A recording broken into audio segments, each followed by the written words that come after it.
That was the media reacting to the news that the case has been dropped against Lieutenant General Michael Flynn. Let's bring in Representative Steve Scalise, Republican from Louisiana, House Minority Whip. Thank you very much, sir, for being here this morning. Your reaction to the way Democrats and the media are melting down. They've been after this guy, the administration, since minute one. Now the truth comes out, the case changes, and they're outraged. Yeah, good morning. Good to be with you. And what you just heard sounds like some of the talking points straight out of the Joe Biden campaign. Because, look, Joe Biden does not want to talk about this story. He was the vice president of the United States when you had the Justice Department and the FBI going after a candidate for president, Donald Trump. The facts have come out more and more. We're seeing things that should disgust every American about how you had these very respected agencies. There were dirty cops inside those agencies who, and we've seen emails about this, they didn't want Donald Trump to win the candidacy, his candidacy for president. You shouldn't have powerful people in positions of law enforcement that are using their position to go and try to stop a candidate for president of the United States that they disagree with. They fixed the whole jury against Flynn. I mean, he was set up as bad as anybody I've ever seen. I'm glad that the charges were dropped. He's been exonerated, but they want to try to cover up the fact that however high this went, when they reference, people like Strzok referenced the 7th floor in some of these documents, that means the top brass at the time over at the FBI, possibly Justice, possibly even the White House, knew about this. When's Barack Obama going to answer for it? And when is Joe Biden going to answer for his role in all this? That's a great point, Congressman. The first voice you heard from there was Obama's acting Solicitor General Neil Cattell. But I want to ask you this. It's clear a narrative is emerging, which is to put the onus on Attorney General Barr. But as we saw from this past week, there was zero, not a single bit of evidence of Russian collusion from all of the people looking into it, the 57 people interviewed, which is a problem for Adam Schiff, the chairman of the Intel Committee. Will we see him held accountable for the fact that he told us he had direct evidence?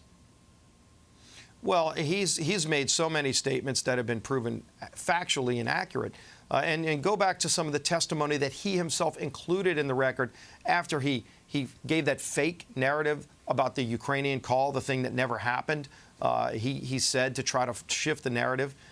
He did a number of other things, but he included in testimony some of the actual Russian propaganda that we're trying to stop. You know, we talk about stopping Russian interference in our elections. Adam Schiff read some of that Russian interference that we now all know about into the record. And by the way, that Russian interference happened when Barack Obama was president and Joe Biden was vice president. They tried to interfere with our elections. Thank goodness Donald Trump is fighting to stop that from happening again. But in the meantime, everything that's come out has made it crystal clear that General Flynn was set up. They literally went in trying to get him fired or prosecuted.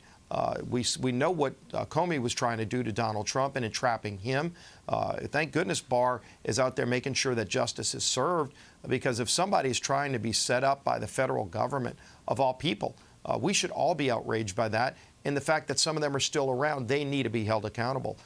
People need to go to jail that abuse their power, and I think that's still going to happen.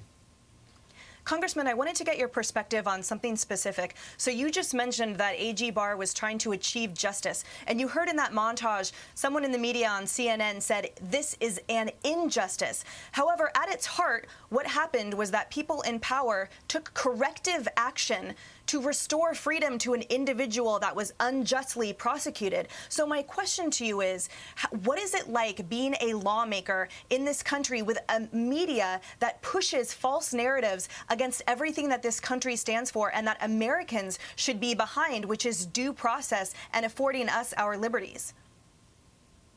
Right, and this is a case where the far-left mainstream media is so out of touch with the rest of America. Americans believe in justice. We see stories every now and then where evidence comes out about somebody that's in prison because of a crime that they were accused of they didn't commit, and they get released. And that's something that we all applaud. And yet here you've got a case that just because he was appointed by Donald Trump and somebody serving this country, with honor, and then the federal government decided to go after him because he was going to be the advisor to the president, that it's okay to target him and to deny him justice. Where is this double standard coming from? I think the media has been exposed once again. And oh, by the way, you know, some of them were part of putting out that false information over and over again, and they never seem to go correct themselves when facts come out and show that someone like Flynn was not guilty and, in fact, was set up by the federal government. Again, we should all be concerned about that, regardless of party. All of this stuff led to an impeachment in the House, right? And yet they're not stopping. In the middle of a coronavirus crisis, they nominate a committee. The House has put together a coronavirus select committee. It was all Democrats. The question was, will Republicans take part? You have now been picked to lead the Republicans on this coronavirus select committee. How are you gonna fight back against this becoming some sort of an impeachment 2.0? I mean, I wouldn't put it past them. Well, you can see after they did the first impeachment, which was the first was going to be based on the Mueller investigation. They thought that was going to produce something, and it produced nothing. The Ukrainian call, nothing was wrong with that. In fact, the Ukraine president appreciated it. But they still went forward with impeachment anyway to appease their radical base and this personal vendetta they have against Donald Trump that the American people are tired of, and yet they haven't stopped. And so Kevin McCarthy, our leader, we all talked and decided that if they're going to go out there with this committee with subpoena power and a clear intent to try to continue harassing the president in the middle of this pandemic when we should be pulling together, then we're going to put a team on the field, too, to get the facts out there. And it's all about the facts in the end. The president's working hard every single day, showing up for work with the vice president to try to get this country back on track, get the economy back going again, so we can get people off the the rolls of the unemployment rolls again. And then you see Pelosi won't bring the House back in, continuing to try to just harass the president. We're not going to stand for it. Good for you.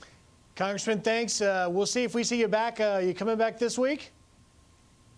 Anytime. We ought to come back. We ought to be back holding China accountable and getting our economy back open. True, too. But I got to say happy Mother's Day to the wife of my two children, Jennifer, and she's, by the way, the teacher of the year of our homeschool.